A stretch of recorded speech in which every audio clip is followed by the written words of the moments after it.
Alright, what is up, my beautiful people? So in today's video, I want to address the real problem behind the new God of War. Not these basic bitch ass arguments of like, ew, it's a girl, and like, oh, she's ugly. And I don't know, maybe there's criticisms for like the scanning of the model and everything. I've seen that, but I'm not that 3D model guy. I'm not gonna be like, oh, okay, like the pixels here and the angles and the geometry is kind of wrong. Like, nah, like whatever, bro. It looks fine to me. Okay, looks like the actress that it's based off of, so cool, man. But one of the real issues that we're running into is the fact that people got into God of War because you're this crazy, rage-filled, powerful character that is Kratos. And that itself creates this sort of conflict and uneasiness in the fans of the series. I mean, even when it was still Kratos, people had an issue with the 2018 version changing the gameplay, the core gameplay, because it was more hack and slash with your little QTEs, and there's still QTE type situations in God of War 2018 and Ragnarok. But the switch up there was something that fans were kind of iffy about at first. And I don't know if all the fans accepted it in the end, but the gameplay switch up, as well as the character development they gave Kratos and the way they decided to approach that and his story, that could be something that people would often have contention with. But now, with a different protagonist, even though it's Kratos' wife, that is something that people are also like, like, is this gonna be cool? Is this gonna be nice? A nice little video game? But I think in general it can just turn people off that they're not playing as their favorite characters. I mean, it's like if you were to drop a Mario game, a mainline Mario game, and there's no Mario to be seen.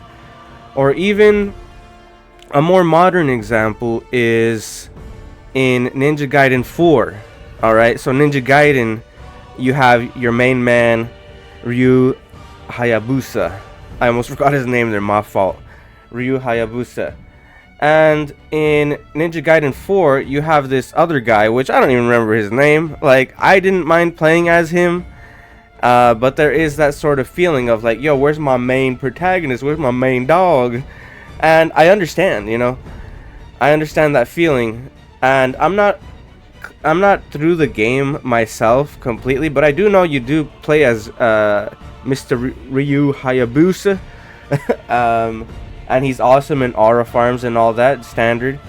But I honestly don't know how you remedy something like this. I think you have to have an open-minded fan base. Like, it is a bummer when you don't get to play your favorite character for a majority of the story.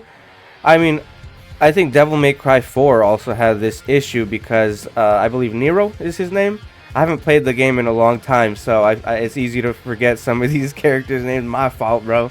Maybe that also is showing like how impactful and iconic the mainline characters are. Dante is like the guy, Dante. So when people didn't see him on the front right there, like, oh, yo, who is this bum, that you're showing me? I want to play my main man, Dante. It is an understandable sentiment. So with that, on that front, I get it. It can be kind of shaky and can veer people off from wanting to try out the new game. But I don't know. It looks pretty awesome to me, God of War Lao Fei. And it seems to have like the core beat the crap out of your enemies and rawness to it. But I'm going to shift over to discussing another issue that's not focused on the protagonist, more so the tone of the game. And God of War is known for having like this more serious and brutal Like, I don't know, like the dialogue can be kind of basic, especially if you're thinking about like the early games, and the games tend to just have a more serious and darker tone to them. Maybe sometimes with some eccentric or goofy characters in the world.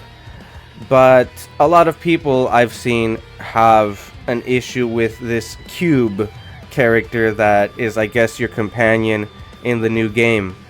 And that could be an issue, because I feel like something that people are worried about often these days is what they call millennial writing, or whatever generation you want to blame it on.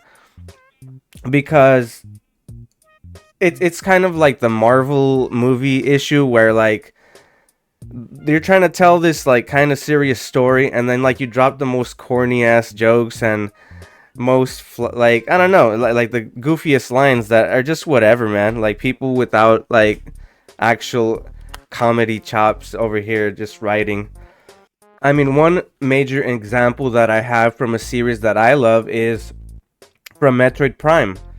Metroid Prime 4 went this route where it was introducing these characters from the Federation, and one of the first characters that they showed was definitely one of those millennial written characters. And at first I was kind of staying open-minded, like, okay, like maybe it's not going to be that big of an issue and whatever. But yeah, unfortunately, Metroid Prime 4 for me was a big flop. Not just on the writing front, because Samus is a bounty hunter that always has gone solo. So like it's weird to add a character that is kind of useless, because he implements certain things into your suit so you can use different beams and stuff like that. But Samus has always done that herself because she got that technology, that Chozo technology. So it doesn't make sense. So forcing these characters into series can be a problem. So I kind of do agree with the people that have gripes with this goofy ass cube. Like maybe it could be endearing and cool and whatever, but I don't know. Like it's a mystical world. It's a world of fantasy. You have talking animals, and I don't know what else. I can't remember anything off the top of my head, but maybe it can fit in the world. It's just we gotta wait to see, unfortunately, because everyone's skeptical. There's a lot of changes happening. No Kratos, silly ass cube right there. So I get you. I feel you, homies.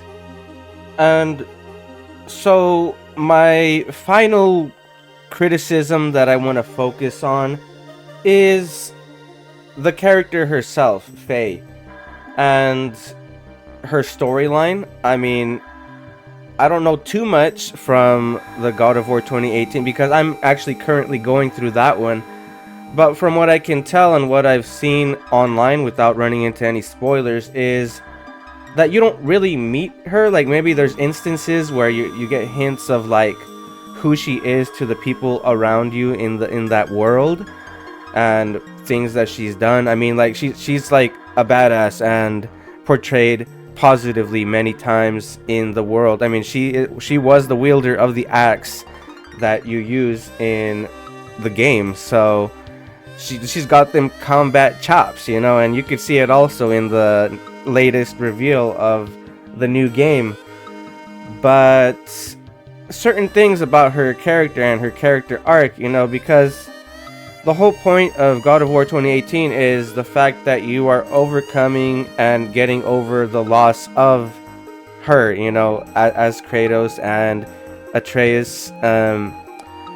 So you go on this journey to resolve that and let her rest, I suppose, and I suppose have a good journey.